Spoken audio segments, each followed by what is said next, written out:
Nous allons continuer sur le plan de Dieu pour notre prospérité. Je vous rappelle qu'il y a différents enseignements que nous faisons dans l'Église. Il y a des fois des enseignements qui sont très, je dirais, très spirituels. Nous en avons parlé. Nous avons parlé comment rechercher le Seigneur. Nous avons vraiment parlé de l'amour incroyable de Dieu, infini de Dieu. Donc nous faisons différents sujets. Là, nous sommes dans le sujet des finances. Parce que nous voyons qu'il y a beaucoup de gens qui sont touchés par la puissance de Dieu. Et qu'il est temps que le peuple de Dieu se lève et puisse vraiment marcher dans ce que le Seigneur a pour lui concernant les finances. C'est pourquoi cette série fait partie aussi de notre éducation dans la vie chrétienne. Et je vous rappelle que Dieu a des bons plans pour nous dans Jérémie 29, 11. Il a des plans de paix, de prospérité, de bonheur. Et souvent, vous savez, les gens, quand on parle des bons plans, on se dit « Ah, ça veut dire que je vais trouver une femme qui est bien ou un bon mari ».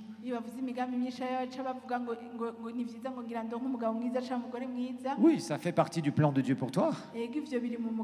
Mais aussi, tes finances ont besoin du plan de Dieu. Amen. Tu as besoin du plan de Dieu aussi pour les choses les plus spirituelles dans ta vie. Dans tous les domaines de ta vie, tu dois savoir que Dieu a de très bons projets pour toi. Maintenant, aucun projet de Dieu, aucun plan de Dieu ne se passera tout seul dans ta vie. Dieu a besoin de ta collaboration, de ta foi, de ton obéissance, de ton désir aussi de voir ses plans s'accomplir.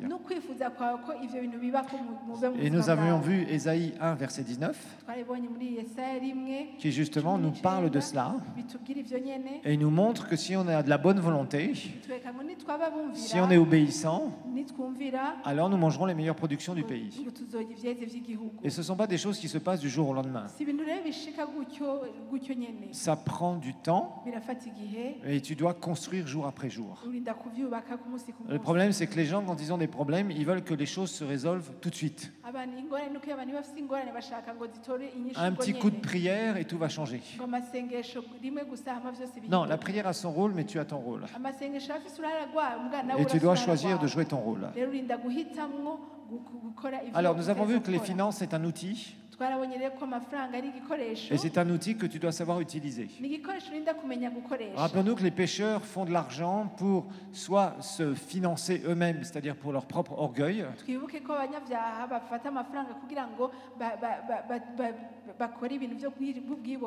ou alors eux-mêmes se financent des choses du péché. Toi, tes finances sont pour la vie, pour financer la vie.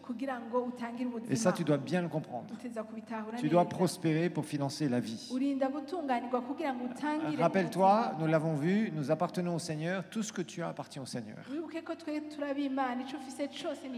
Mais tu en as la gestion. Alors, nous avons vu qu'il y a 3 grandes catégories de personnes au niveau finance.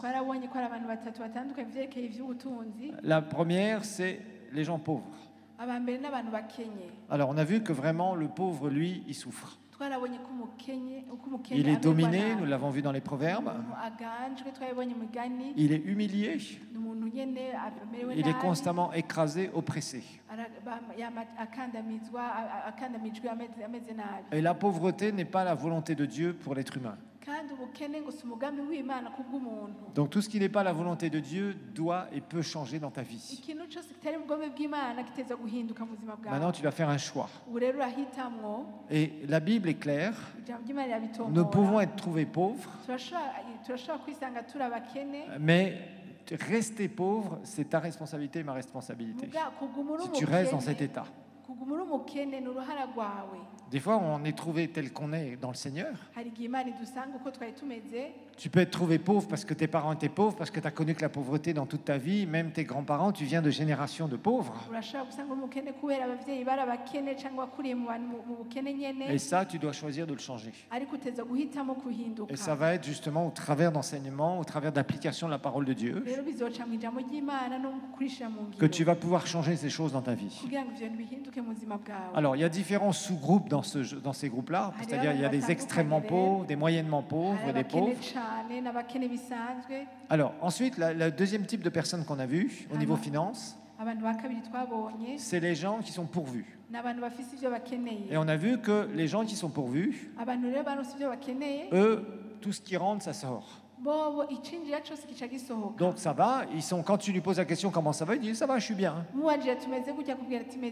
Ça veut dire qu'il est là, il peut payer son loyer tranquillement, il peut payer ses dettes tranquillement s'il en a, il peut, je dirais, être nourri correctement, il peut se soigner correctement, s'habiller correctement, ses enfants, il s'en occupe bien, il peut les envoyer dans des écoles tout à fait honorables. Je veux dire, il n'est pas en train de se poser la question comment je vais payer mon loyer, comment je vais payer le Minerval pour mes enfants. En fait, ça va. On a vu que par contre, quand il commence à avoir des ennuis, là, il risque de dégringoler. Mais celui qui est pourvu, en général, il a du mal à mettre de l'argent de côté. Pourquoi ? Parce que tout ce qui rentre, ça sort. Donc ça va, c'est une étape, mais ce n'est pas ce que Dieu a pour toi. La provision est une étape. Ce n'est pas une finalité. Malheureusement, il y a des gens qui s'arrêtent à la provision. Quand ils sont bien, ça va, ils sont stables, c'est bon. Il a un boulot, il a un salaire régulier, il se marie, il a des enfants, ça va. Bon, ça va. Mais ce n'est pas ce que Dieu a pour toi. Dieu a pour toi la prospérité. Et nous avons commencé à définir la prospérité. Et il n'y a pas de meilleur texte que 2 Corinthiens chapitre 9 pour le faire. Et on va continuer aujourd'hui sur ce texte. Donc 2 Corinthiens chapitre 9 verset 6. On a vu que celui qui est prospère, verset 6. Donc celui qui est prospère voit les finances comme une semence. On a vu que celui qui est pourvu, bon, il donne sa dîme, mais il la donne exactement au franc près. Et bon, des fois, il se dit, ouf, j'ai pas assez limite. Alors, celui qui prospère, il voit toujours l'argent comme une semence. Il a une mentalité très différente de celui qui est pourvu. Il voit toujours une semence et une occasion pour semer quelque part, et aussi il voit la récolte. Ça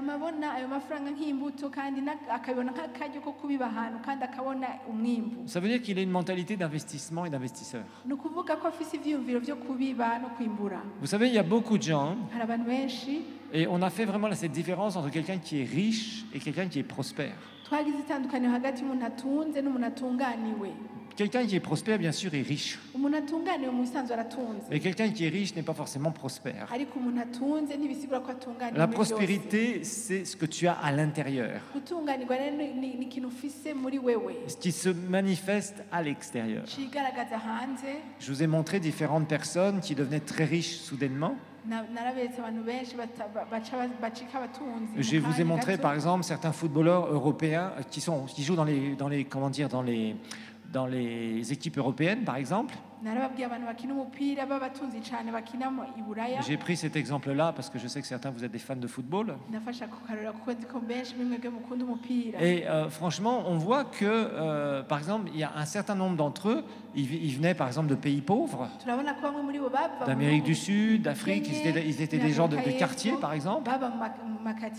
Mais d'un seul coup, ils ont été découverts parce qu'ils avaient des dons super pour le foot. Et à 20 ans, 22 ans, gens, ils sont déjà de grandes vedettes à l'extérieur. Et d'un seul coup, ils ont des sommes colossales qui tombent dans leur compte en banque. La plupart de ces gens, quelques années plus tard, n'ont plus rien. Je vous l'ai montré la dernière fois.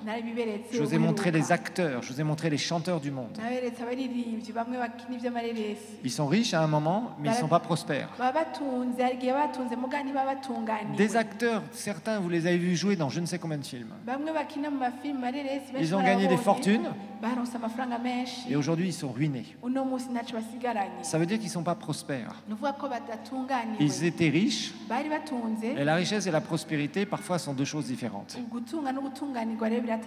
Celui qui est prospère selon Dieu, il voit toujours ses finances comme une semence et il voit toujours qu'il y aura un investissement et une récolte, il y aura un retour. Je vous ai montré aussi qu'au verset suivant, c'est quelqu'un qui ne dépense pas n'importe comment. Parce que ça aussi, c'est le problème de beaucoup de gens. Beaucoup de gens pensent que quelqu'un qui a de l'argent, c'est quelqu'un qui est un distributeur de billets. Quelqu'un qui est prospère, ce n'est pas un distributeur de billets. Ce n'est pas quelqu'un qui va répondre à toutes les sollicitations n'importe comment. Ce n'est pas quelqu'un qui va vers les escrocs. Quelqu'un qui est prospère, c'est quelqu'un qui discerne les cœurs. C'est quelqu'un qui a une relation forte avec le Seigneur. Et quand il commence à donner, que ce soit dans l'œuvre de Dieu, que ce soit pour aider des personnes, c'est pas quelqu'un qui fait n'importe quoi. C'est pas quelqu'un qui dépense non plus pour montrer qu'il est riche.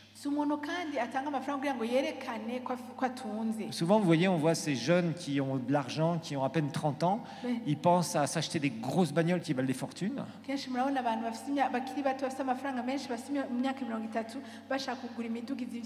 Les spécialistes, c'est les rappeurs américains. Vous les avez vus? Ils ont tous l'image du gars qui a plein d'argent. Sauf que quelques années plus tard, ils ont violé des filles, ils ont été dans la drogue et ils sont en prison. Beaucoup terminent comme ça. Pourtant, ils étaient riches. Mais ils n'étaient pas prospères. Bien sûr, ils n'avaient pas le Seigneur. Mais beaucoup vont finir comme ça. Parce qu'ils n'ont pas cette mentalité de l'investisseur. Et ils ont gaspillé leur argent n'importe comment, avec des jets privés, avec des grosses bagnoles, avec des maisons qui sont obligées de revendre à perte. C'est classique. Vous étudiez la vie de ces gens-là, vous serez étonnés. C'est pas ça la prospérité. La prospérité, c'est pas dire j'ai de l'argent et je distribue ça comme ça. Non, quelqu'un qui est prospère et quelqu'un qui est chrétien et prospère, il a une vision. C'est pas quelqu'un qui est dépensier. C'est pas quelqu'un qui voudra acheter une montre Rolex à 20 000 ou 30 000 $. Et pourtant, vous voyez des gens, même des prédicateurs parfois, qui se font coincer comme ça. Ils commencent à prêcher, il y a plein de gens qui se donnent au Seigneur, ils sont au bon moment, au bon endroit à faire la bonne chose, ils commencent à avoir plein d'argent, et bam, ils dépensent n'importe comment, avec des signes extérieurs de richesse. 2 ans, 3 ans, 5 ans plus tard, vous ne les verrez même plus sur la piste. Ils ne sont pas prospères. Ils touchent des richesses pendant un certain temps et ça disparaît aussi vite que c'est venu. Voyez, quelqu'un qui est prospère, c'est quelqu'un qui sait dépenser son argent intelligemment. Les escrocs ne peuvent pas venir et leur soutirer de l'argent avec des fausses prophéties et des machins et des trucs. Quelqu'un qui est vraiment prospère, il discerne le cœur. Toujours. Alors on va continuer à lire sur ces versets. Et la Bible va nous dire au verset 8, « Et Dieu a le pouvoir de vous combler de toutes sortes de grâces, afin que, possédant toujours à tous égards de quoi satisfaire à tous vos besoins, vous ayez encore en abondance pour toute œuvre bonne. » umurongo 8 abikorino ba 2:9 umurongo 8 ngo kandi Imana ishobora kubasaza ku buntu bwose kugira ngo murushirize gukora ibyiza byose mufise ibibahagije muri byose. Alors la Bible va nous parler ici d'être comblé. Il y a une différence entre être pourvu et être comblé.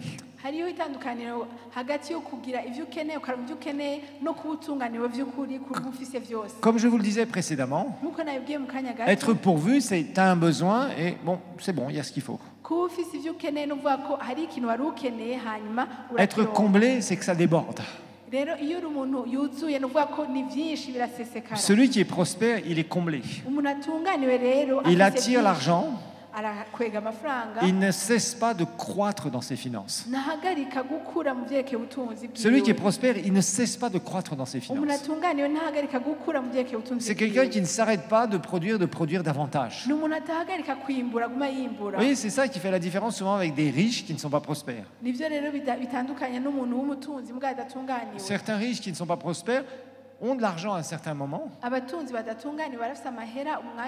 mais ils ne produisent pas régulièrement. Et ça n'augmente pas en productivité. Ils ont eu des opportunités pour faire beaucoup d'argent, et au bout d'un moment, ça s'arrête. Et c'est comme un seau, hein, si tu prends si tu vides un seau au fur et à mesure avec des verres d'eau, si tu rajoutes pas d'eau, au bout d'un moment, le seau sera vide.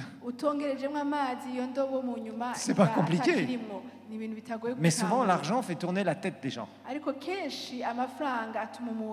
Et l'argent ne peut pas te transformer. Si l'argent te transforme, c'est que tu as une mentalité de pauvreté, même si tu as beaucoup d'argent. Le pauvre, c'est celui qui a la mentalité de pauvreté. C'est pas forcément quelqu'un qui n'a rien dans la poche. Il y a des gens qui ont cette mentalité de pauvreté, qui ont de l'argent, mais ça leur fait complètement tourner la tête. Ils s'enfoncent tellement dans le péché, où ils rétrogradent tellement gravement, parce qu'ils ne sont pas prospères, ils ont la mentalité du pauvre.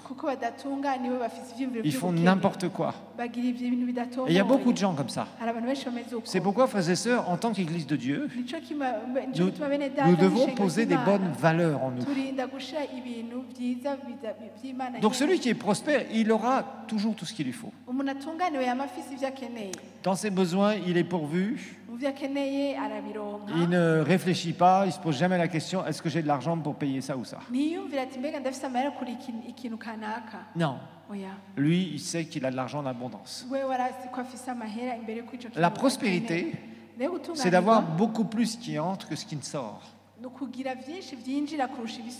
Quand tout ce qui rentre sort, tu es pourvu.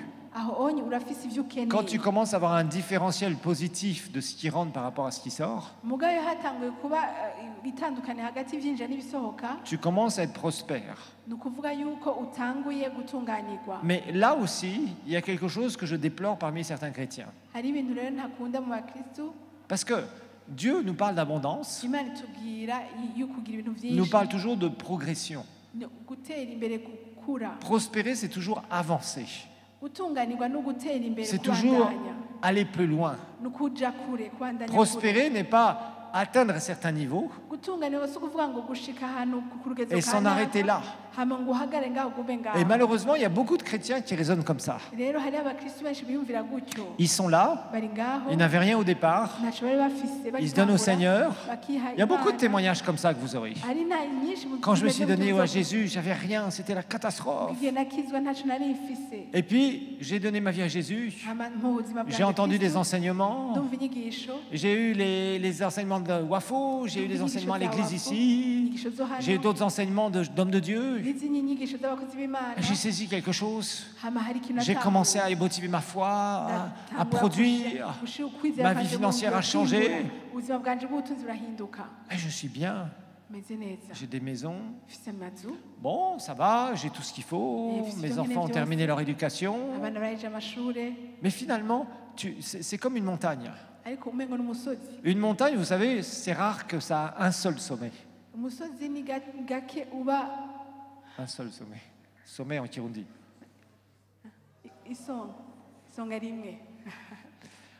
Souvent, une montagne, ça a un premier petit sommet, et puis après, il y a peut-être d'autres, et le sommet principal. Le plus haut. Et ce qui est terrible, c'est que souvent, des chrétiens arrivent à un certain sommet dans les finances. Et je l'ai vu un certain nombre de fois se produire chez certains chrétiens. Ils ont commencé vraiment à appliquer les finances, ils ont semé, ils ont été touchés par le Seigneur, Dieu les a bénis. Il y a vraiment une période où ils ont vécu une grande accélération dans leurs finances. Bon, ils ont commencé à s'établir, à acheter des maisons, à avoir des revenus supplémentaires. Bon, au bout d'un moment, ils étaient vraiment bien. Et puis après, ils ont commencé à s'asseoir. Et il n'y a rien de pire, où que ce soit, quoi que ce soit dans ta vie, ne crée jamais une zone de confort. Où tu dis, ah, finalement, j'ai suffisamment travaillé maintenant, repos. Non, tu dois toujours être au garde à vous. Jamais repos. Pourquoi? Parce que tu vas t'endormir. Tu vas t'endormir. Tu vas t'endormir spirituellement. Tu vas t'endormir dans tout. La vie doit être faite de défis.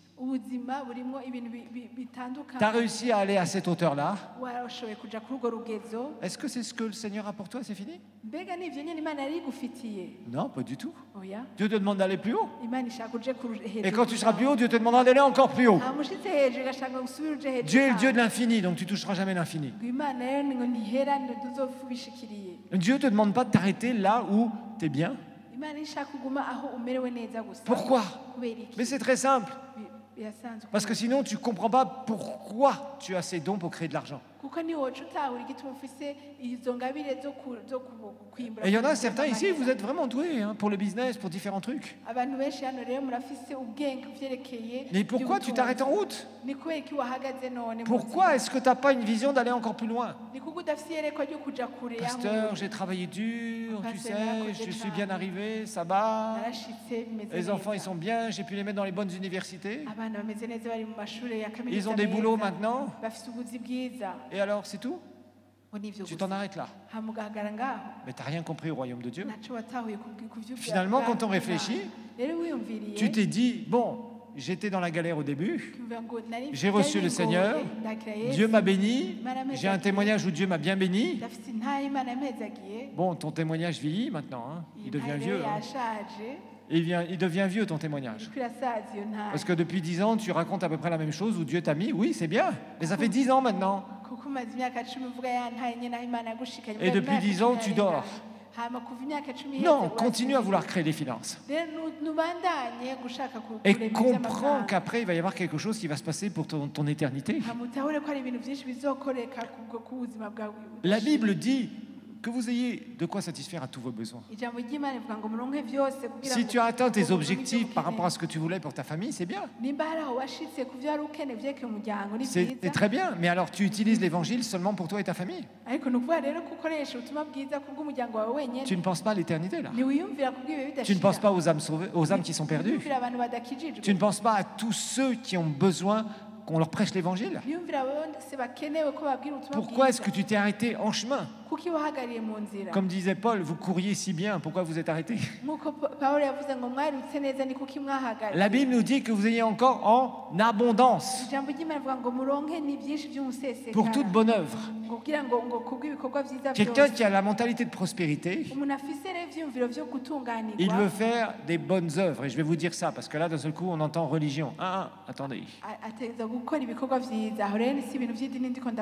Je sais que dans les milieux protestants, quand on commence à parler des œuvres, on dit ah, ça, pasteur, c'est la religion, nous on est sous la grâce. Oui, tu es sous la grâce. La Bible parle des œuvres mortes, oui. Absolument. Et les œuvres mortes, c'était de vouloir essayer de gagner son salut par nos bonnes œuvres. Et ça, la Bible dit, ça vaut 0 plus 0. Mais une fois que tu es sauvé, la Bible parle de quoi? Elle s'adresse à qui ici? Que tu es encore en abondance pour toute œuvre bonne. Une œuvre bonne, c'est quelque chose que Dieu approuve dans ta vie. Quelque chose que tu fais selon ce que le Seigneur te demande de faire. Pourquoi il t'a donné des dons? Si tu as une intelligence et que tu crées des finances avec cette intelligence, tu as été un bon gestionnaire de tes dons. Ne t'arrête pas en chemin. Je sais qu'ici, on a la culture du diplôme. Et beaucoup de gens se font avoir avec ça. Dans le sens où ils se donnent à fond. Ah, quand tu parles à un étudiant, moi j'étudie. J'étudie. Pourquoi tu étudies? Parce que je veux mon diplôme. Ok. Et tu vois, il va mettre toute son énergie. S'il échoue dans un cours, ça va le rendre malade. Tu vois qu'il essaie de s'appliquer pour faire ses études. Et on a l'impression, quand il a son diplôme, ça y est. Maintenant, 20 ans de repos. Non, mon frère, ma soeur, c'est pas comme ça que ça marche. Tu vas devoir encore mettre beaucoup plus d'énergie pour pouvoir t'insérer dans la vie professionnelle. Mais vous voyez, il y a cette culture de se dire, j'ai un objectif, je l'atteins, une fois que je l'ai atteint, repos. Très grandes vacances. Non, tu as tort. Si Dieu t'a donné de quoi créer des richesses, pourquoi est-ce que tu ne crées pas plus de richesses? C'est comme certains pasteurs, vous savez, dans le monde entier. Ils sont là, ils travaillent dur, ils démarrent l'église. Ils gagnent des âmes, ils témoignent au début, venez à Jésus. Les gens se donnent à Christ, les gens vont dans l'église, ils travaillent, ils donnent leurs 10 000 leurs offrandes. Il a une salle qui contient 150, 200 places. Il prie, il jeûne, il remplit la salle. C'est bien. Gloire à Dieu. Maintenant, je vais pouvoir me reposer. Mais non, tu ne te reposes pas. Tu n'en es qu'au début. Et il y a plein de pasteurs qui sont comme ça. Plein de pasteurs qui arrivent à un certain niveau et qui disent, voilà, on est arrivé. La salle est pleine, les 10 000 offrandes sont suffisantes. Bon, on a un projet d'achat d'un bâtiment. Ça va, moi, pasteur, je vais pouvoir acheter ma maison. Je vais pouvoir me débrouiller dans la vie. Voilà. Et puis, vous voyez, l'église, elle plafonne après. C'est pas la mentalité du royaume. Ça veut dire que Dieu a voulu ce pasteur pour qu'il touche seulement un nombre limité de personnes. Donc finalement, pour qu'il puisse vivre de son ministère. Non, ça c'est utiliser l'évangile. N'utilise pas les dons que tu as juste pour satisfaire ce que tu veux voir. La Bible parle d'œuvres bonnes. Et là, on parle de finances, frères et sœurs. On parle de finances. Et la Bible va nous dire, regardez verset 10. Regardez verset 10. Je ne veux pas que vous vous arrêtiez en route. Il n'y a rien de pire que quelqu'un qui a mis des pressions, qui a mis toute son énergie pour arriver à un certain niveau, que ce soit spirituel, que ce soit relationnel, que ce soit d'études, que ce soit des finances.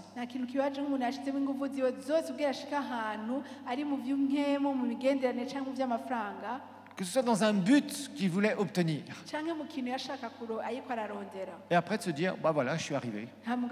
Je suis dans ma zone de confort. Je suis bien arrivé, ça va, je vais bien. Mais c'est la catastrophe. C'est une catastrophe. Et beaucoup de gens sont comme ça. Non, je suis désolé. C'est pas ce que le Seigneur a pour toi. Dans la prospérité en global, pas seulement financière, c'est de continuer constamment à mettre la pression pour réaliser des visions qui sont de plus en plus grandes. Si tu ne fais pas ça, franchement, ta vie deviendra inutile au bout d'un certain temps. La Bible nous dit, celui qui fournit de la semence au semeur et du pain pour sa nourriture vous fournira et vous multipliera la semence et il augmentera les fruits de votre justice. niyo izobaha ibongeranirize imbuto zanyu zo kubiba kandi izogwiza imbuto zo kugoroka kwanyu. Amen. Conquérir de nouveaux territoires, ça doit être une mentalité que tu dois acquérir. Toujours vouloir faire plus et aller plus loin. Aller plus haut. Avec le Seigneur, avec des gens, dans tes finances, partout. Tous les fruits que tu portes doivent se multiplier. Vous voyez, la mentalité de la prospérité, c'est que Dieu fournit la base. Et il y a une multiplication. Ça, c'est la mentalité de Dieu. La mentalité de Dieu, c'est pas de s'arrêter en chemin, de s'auto-satisfaire et de dire, bah voilà, maintenant c'est bien, tout va bien. Non, la mentalité de Dieu, la mentalité de celui qui est prospère à tous égards, c'est toujours plus haut, plus loin. Dieu, il y a toujours plus avec Dieu. Dieu n'est pas limité. Le seul qui limite Dieu, c'est toi. Dieu n'est pas limité. Il est seulement limité là où tu mets une limite. Parce qu'il a besoin de ta foi, de ton obéissance. Si tu refuses, si tu bloques, Dieu ne peut pas te forcer. Dieu ne te forcera pas à produire plus. Ce qui est déplorable, c'est qu'il y a des gens qui ont appris à produire alors qu'ils ne produisaient pas. Et Dieu les a touchés, Dieu les a bénis, Dieu leur a montré au travers de sa parole ce qu'ils devaient faire. Et finalement, ils s'arrêtent là où ils sont bien. Je suis désolé, ça c'est pas la mentalité de Dieu.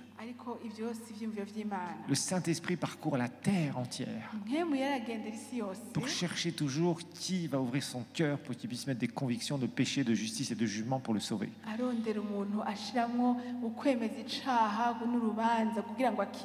Alors pourquoi toi tu t'arrêtes? Et ça, c'est pas une bonne mentalité. Et tu dois t'en repentir. La parole de Dieu nous montre ici: vous fournira et vous multipliera la semence et il augmentera les fruits de votre justice. Quand tu es appelé à avoir un boulot toute ta vie et que tu n'es pas appelé au ministère, tu as des dons, va jusqu'au plus loin que tu peux avec tes dons. Conquiert de nouveaux territoires, crée des finances, donne au royaume de Dieu. Un jour, nous passerons tous devant le tribunal de Christ. Chacun d'entre nous, Dieu nous demandera des comptes sur les dons qu'il nous a faits et sur ce qu'il nous a demandé de faire. Ça ne sera pas une question d'être sauvé ou d'être perdu. Non, nous sommes sauvés. Ça sera ta récompense. Ta position dans le royaume du millénium et aussi dans l'éternité. Et Dieu regardera les fruits de ce qu'on appelle ta justice. C'est-à-dire ce que tu as fait pour lui dans tous les domaines où il t'avait demandé de faire quelque chose. Et de votre justice, ça veut dire la justice, c'est là où Dieu approuve. Ce que Dieu va approuver. Donc les œuvres de justice, les fruits de la justice, c'est-à-dire quelque chose que tu vas faire que Dieu met son sceau en disant c'est ça que je t'ai demandé de faire. Ce qu'il ne nous aura pas demandé de faire et qu'on aura essayé de faire, Dieu ne nous rémunérera pas pour ça. La seule chose où Dieu te donnera une récompense, et ça comptera pour ta récompense, c'est par rapport à ce que le Seigneur t'avait donné comme don. Dieu ne pourra pas te dire, par exemple, ce jour-là, bah alors, pourquoi tu n'étais pas dans le groupe de louanges? Pourquoi tu ne dirigeais pas la louange? Et si tu n'avais pas une voix pour ça, et une onction et un appel pour ça, Dieu ne te demandera pas ça. Par contre, il te demandera peut-être pourquoi est-ce que tu t'es arrêté sur le premier sommet de la montagne alors que je t'avais appelé dans les hauteurs. Oui, mais Seigneur, tu vois, après j'étais quand même un peu fatigué avec tous les efforts que j'avais fournis. Oui, tu vois, Seigneur, en fait, ce jour-là, c'est vrai, je sentais que tu me disais de faire ça et ça, mais je ne l'ai pas fait. Là, le Seigneur te demandera des comptes. Et il te dira, bah, tu vois, j'avais prévu ça comme récompense pour toi. Mais je ne peux te donner que ça. Cette position dans le royaume. Rappelons-nous, frères et sœurs, notre temps sur la terre est très limité. Que ce soit dans l'évangélisation, que ce soit dans le ministère en général, que ce soit dans les finances, que ce soit quand tu vas parler de Jésus à droite à gauche, que ce soit dans chaque chose que tu peux faire pour faire avancer le royaume de Dieu. Ne relâche pas la pression.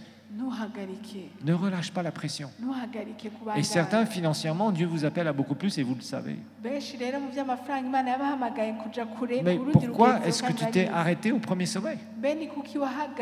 Oui, l'opposition, mais nous le savons, nous sommes dans un royaume de ténèbres qui est au milieu de nous. On est des enfants de lumière au milieu des ténèbres. Oui, nous le savons, il y a de la corruption, nous le savons, il y a des histoires partout. Mais quand tu marches avec le Seigneur, tu vas percer. Il y a des gens qui percent et qui percent très bien et qui savent y faire. Ils marchent dans l'intégrité, dans la vérité et ils persévèrent. Si Dieu t'a appelé, il t'a appelé. Si Dieu t'a revêtu de ses dons, tu as les dons. Côté de l'opposition, c'est normal. Partout, tu verras qu'à partir du moment où la lumière veut progresser, les ténèbres essayent de faire reculer les choses. Que ce soit dans les choses du royaume de Dieu telles quelles au niveau des âmes perdues. Je pourrais vous raconter tous les coups, tous les mauvais coups, tous les trucs qu'on peut me faire. Toutes les saletés, toutes les pourritures qu'on peut essayer de m'envoyer. C'est pas ça qui m'arrêtera d'évangéliser tout le Burundi. Il n'y a rien qui m'arrêtera. Rien. Rien peut nous arrêter. Parce que c'est l'appel que le Seigneur a mis sur nous. Le reste, c'est pas notre business. Que les gens s'opposent, qu'on ferme des trucs, qu'on essaye de faire des histoires à droite à gauche, peu importe. Qu'on critique nos évangélisations, peu importe. Nous savons ce que nous faisons, nous évangélisons. Nous amenons les âmes perdues dans le royaume de Dieu. Qu'il y ait de l'opposition, relisons les évangiles, on verra. Rappelez-vous, Jésus n'a pas été persécuté ni par les prostituées, ni par les péagers, mais par les religieux. Par les religieux. Des fois, on va distribuer des invitations, les religieux se mettent contre nous. Ils disent ouvertement, n'allez pas dans la croisade là-bas. Ils essayent d'empêcher les gens d'être sauvés. Mais Jésus connaît les cœurs. Vous voyez, quand vous avez une vision, il faut persévérer. Il faut constamment mettre la pression. Fatigué, pas fatigué, opposition, pas d'opposition. Tu presses et tu fonces. Et par la puissance de Dieu, rien ne pourra t'arrêter. Tu sens que tu as des dons pour le business, tu te battras jusqu'à ton dernier jour. Et tu réussiras. Et tu viendras financer le royaume de Dieu. Parce que c'est ton appel. Quand tu es prospère, ton appel est de financer le royaume de Dieu en abondance. Il peut y avoir 1000 personnes qui s'assemblent pour faire une offrande. Toi, tu as des capacités financières où tu es capable de donner 10 fois plus que les 1000 personnes qui se mettent ensemble pour faire une offrande. Parce que c'est ton don. Par contre, dans ces 1000 personnes, il y aura peut-être 200 personnes qui, elles, vont aller parler de Jésus et vont amener plein d'âmes au Seigneur. Jésus ne te demandera pas pour toi pourquoi tu n'étais pas sur le terrain, parce que tu étais occupé à créer des richesses. Et tu donnais au Seigneur et le temps qui te restait, tu le disponibilisais pour servir le Seigneur. Par contre, à l'autre qui n'avait pas autant de dons que toi pour créer autant de richesses, le Seigneur lui demandera des comptes sur comment il a été parlé à son prochain. Voyez, chacun a un rôle. Quelqu'un qui est appelé à une immense prospérité, il ne faut pas qu'il s'arrête en route. Nous sommes tous appelés à la prospérité quelque part. Mais il y a des gens qui vont beaucoup plus se consacrer à la création des richesses. Pourquoi ? Parce qu'ils ont ça en eux. Parce qu'ils voient ces choses-là. Je vois certains parmi vous, vous avez la trentaine. Ça fait au moins 5-6 ans, des fois 10 ans que vous êtes là dans le business. Et vous êtes comme des lions qui fonçaient sur les proies. Et vous remportez plein de batailles. Et parce que vous avez une vision et que vous allez persévérer jusqu'au bout. Mais quand tu auras percé, n'oublie jamais ça. Tu auras atteint un sommet. Mais tu n'auras pas atteint le plus haut sommet. Celui qui est prospère, il sait vraiment voir les fruits de justice. Il sait comment financer le royaume de Dieu en abondance. Et il sait que cet argent, ces finances qu'il donne pour financer les croisades, pour contribuer, pour acheter les bâtiments, pour construire des églises, pour faire avancer le royaume de Dieu, ça, il sait que c'est porté à son compte. Non pas à son compte en banque naturelle, mais il sait et il connaît la perspective de l'éternité. Celui qui est prospère sait ces choses. Vous savez, par exemple, le ministère de Billy Graham, il a toujours été financé par des milliardaires américains. Il y a un groupe de financiers qui sont des gens ultra riches aux États-Unis qui ont financé et qui finançaient toutes ces croisades. Pourquoi ? Parce qu'ils savaient que c'était leur boulot. Ils savaient qu'ils n'étaient pas appelés pour prêcher, mais ils savaient une chose, c'est qu'il fallait investir dans l'évangile. Et quelqu'un qui est prospère, il sait investir dans l'évangile. Donc si tu désires prospérer, que ce ne soit pas pour te dire « Ah, un jour, comme ça, je pourrais rouler dans une belle bagnole. Je pourrais montrer que je suis un grand. » Ça, c'est la mentalité du pauvre. C'est la mentalité du diable, ça. Si tu cherches à prospérer, bien sûr, d'abord, c'est pour sortir de difficultés financières. Et ça, tu dois. Dieu te veut bien, il te veut pourvu, mais il te veut prospère pour que tu puisses faire des œuvres de justice. Amen. On va se lever et on va prier ensemble. Et on va clôturer notre culte. Alléluia. Seigneur, merci pour ta grâce encore. Merci parce que ta parole nous instruit, Seigneur. C'est ta parole qui est la vérité. Et nous voulons respecter cette parole, Seigneur. Père, je prie pour chaque personne ici. Pour que, Seigneur, celui qui est encore dans la pauvreté comprenne qu'il n'est pas dans une situation de ta volonté, Seigneur. Et qu'il soit prêt à en sortir. Qu'il ait ce désir d'en sortir. sortir complètement. Qu'il se batte contre ces circonstances pour en sortir. Père, je prie pour que celui qui est pourvu ne s'en arrête pas là. Mais qu'il se dise non, je vais faire beaucoup plus. Et qu'il se mette devant ta face, Seigneur, afin qu'il puisse vraiment prospérer et trouver, Seigneur, bien plus de finances qui rentrent dans sa vie que ses besoins, Seigneur. Je prie aussi pour ceux, Seigneur, qui sont déjà prospères. Seigneur, je sais qu'il y en a certains qui se sont arrêtés sur le premier sommet, Seigneur. Et je prie pour eux, Seigneur, ce midi, pour que tu puisses les toucher, Seigneur. Qu'ils comprennent qu'ils doivent avoir cette mentalité de prospérité, d'investissement dans ton royaume, Seigneur, d'une façon incroyable. Que, Seigneur, ces richesses qu'ils sont capables de créer parce que tu leur as fait ces dons et qu'ils ont su gérer et développer ces dons, qu'ils puissent comprendre que ces dons, ils les ont développés par ta grâce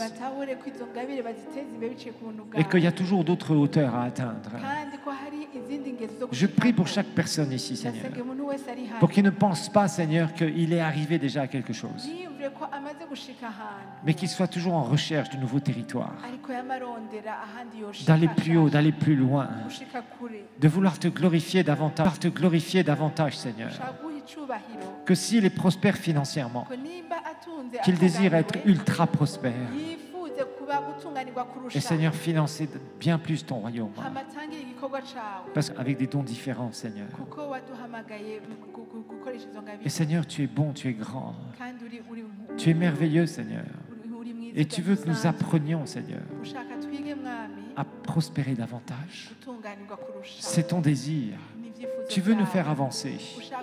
Tu es le Dieu qui ne t'arrête jamais, Seigneur. Ta parole nous dit, Seigneur, qu'il ne sommeille ni ne dort, le Dieu d'Israël. Mais tu es constamment en activité, Seigneur, pour répondre à nos prières, pour faire, Seigneur, nous faire les œuvres que nous devons faire. Tu es un Dieu rempli d'activités de gloire, Seigneur. Et je prie, Père, pour que nous soyons comme ça, pour que tu nous aides, Seigneur, à toujours avoir une vision plus grande, plus lointaine, une vision qui va, Seigneur, tellement plus loin. Merci, Père, parce que ceux qui sont déjà sur ce premier sommet vont reprendre, Seigneur, leur course et dire non, je veux aller tout là-haut, comme le Seigneur m'avait montré. Oui, regarde mon frère, ma sœur. Si tu t'es arrêté en route en disant moi j'ai assez d'argent, tout va bien, mais Dieu te demande de prospérer davantage. Et ce que tu auras en beaucoup plus, tu vas le donner au royaume de Dieu. Parce que tellement de gens ont besoin d'entendre l'évangile. Tellement de gens sont dans leur péché, sont esclaves de Satan et ont besoin d'entendre l'évangile prêché avec puissance.